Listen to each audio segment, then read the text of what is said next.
Welcome to another tech video. Today we're going to be going through your question, answering it, and hopefully finding that solution for you.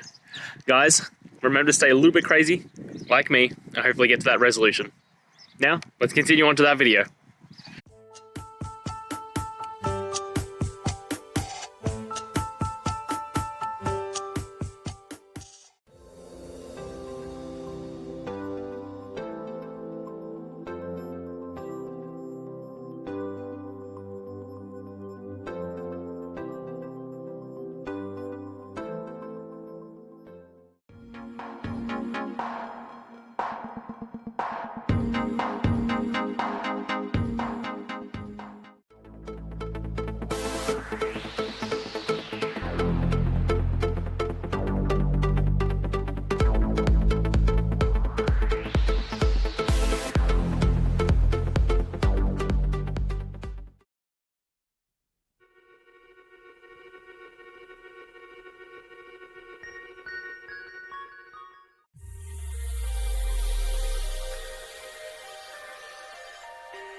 And that's it, guys. I hope we found the solution you're looking for. And look, if we did, please hit the subscribe button. I'd really appreciate it.